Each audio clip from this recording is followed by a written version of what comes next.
Today I'm joined by James Humphries-Stone, who is co-founder of The Avenue, a self-employed estate agency model. What advice would you give to anyone who might be thinking of setting up their own self-employed model from the broker point of view?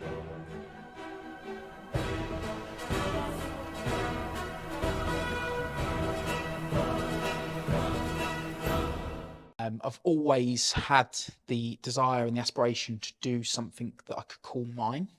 And in some ways, when I was at the Property Explorer, that environment had been created. Then when I joined Purplebricks, that environment had started to become a reality. Then there was a big change around at Purplebricks, late 2019, just before the pandemic. The business was restructured entirely, so certain TOs lost their licenses within the business. And basically there were fewer TOs that were looking after much larger areas. And so I took on a role looking after, although despite living in Derbyshire, I took on a role looking after Birmingham. Huge patch, lots of local property experts in that business. But then the business decided to roll out a project, and the project just reeked of employment in terms of all of the components that were being built into this project. It was called Project Elon. And they were putting various people in place to do certain roles that I had already built into my localized business. They were rolling out certain ideas and concepts that we were already rolling out. So to me, it was a case of this is all going to get taken away. And that wasn't for me. There was never a time where I wanted to be employed again after being a regional director. So did you go before they, or did you take some form of redundancy? No, I left. That project was rolled out, I believe, if I remember rightly, December of 2020, maybe. Right.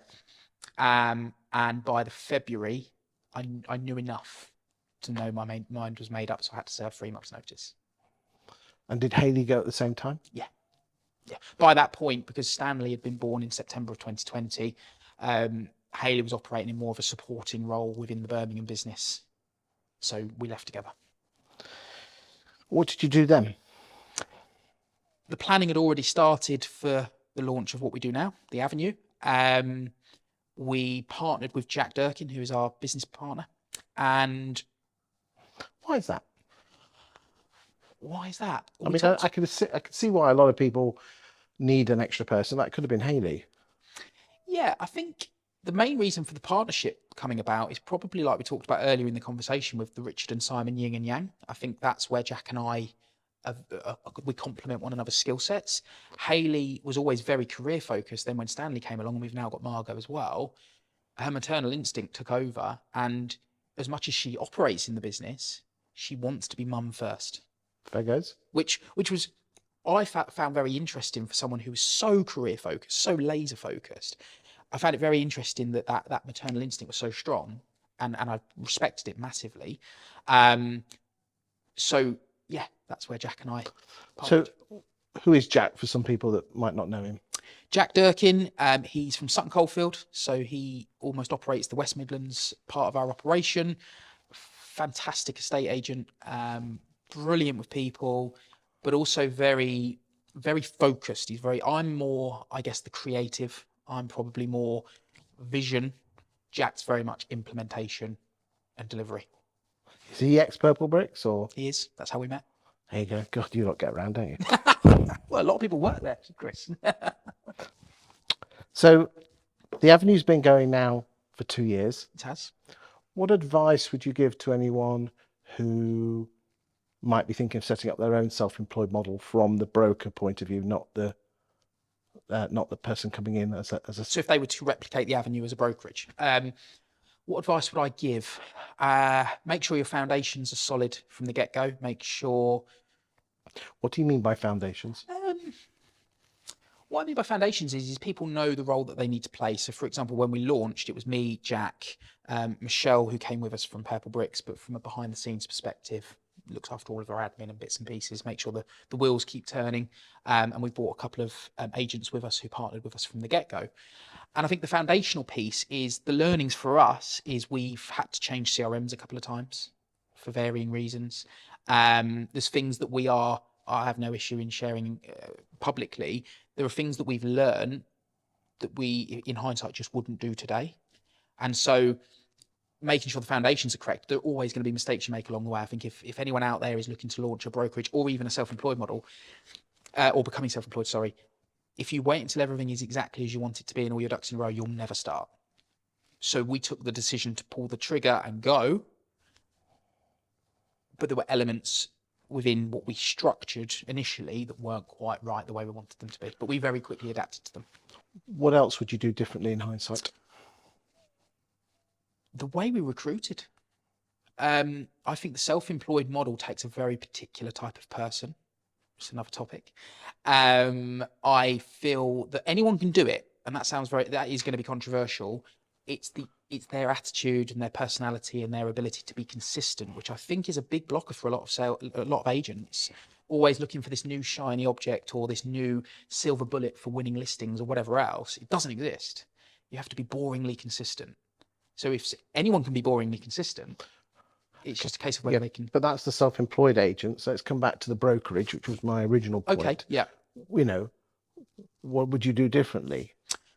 So sorry, from the that was the recruitment piece. Yes. So it was the type of people. Our focus was more on, because we wanted to do low volume and better quality marketing, better quality service and fees and everything else. We focused too heavily on people that were more service delivery type people, rather than people that could actually hunt and gather and secure and get themselves out there. Because that's the thing. That's the thing with self-employed estate agents is that someone who's great at converting might not be very good at actually getting the valuation in the first place. This is it. And someone that's very good at converting might not then be very good at looking after the customer through their journey. So that's why it becomes about being a very rare breed if there's certain elements of your character that fall in line. So the recruitment strategy initially would be something that we would look at again. What other advice would you give to someone thinking of setting up a brokerage model? I know you're giving your secrets away, but no one's watching this anyway, so don't worry about it. The thing is, it's that age-old thing, isn't it? It's like you give away a lot of advice for free because you know 99% of people aren't going to action it, Chris. Correct. So I don't mind sharing. I'll lift the lid on our business entirely. What else would we do differently? I would say that some of the key functions within our business. So we've got Ben, our creative media director. We've got Holly, I can't give Holly a title. She's like head of client experience, she's just brilliant. I think we would have brought them in from the get-go. And how many agents do you have now after 2 years? 15. Do you think that should be more? Because we're self-funded, we wanted to grow slowly initially. So we've hit year 2. Our plan was always year 2, if we had anywhere between 10 and 20 agents, so we're bang in the middle, but if we had 15 agents in the business by the time we hit year 2, that's when we wanted to kick on, and we're now at that point. And what does that look like? So 50 agents by the end of next year. So by the end of 2024? Yeah. That's a big ask when you consider that, you know, everyone's got EXP on their lips. You've got IAD that have come to the UK. You know, it's getting a bit warm and hot under the collar there. What do you guys offer that probably others can't? It's a really great question. So from our point of view, we're not about volume. So I suppose the primary piece for us is about quality over quantity. It's about having a blend of brand and personal brand. But then you look at EXP, they're bragging that they've put 1,000 houses on the market, but there's 350, 400 of them, which means they're only putting on 2.5 houses. They're not exactly volume, are they?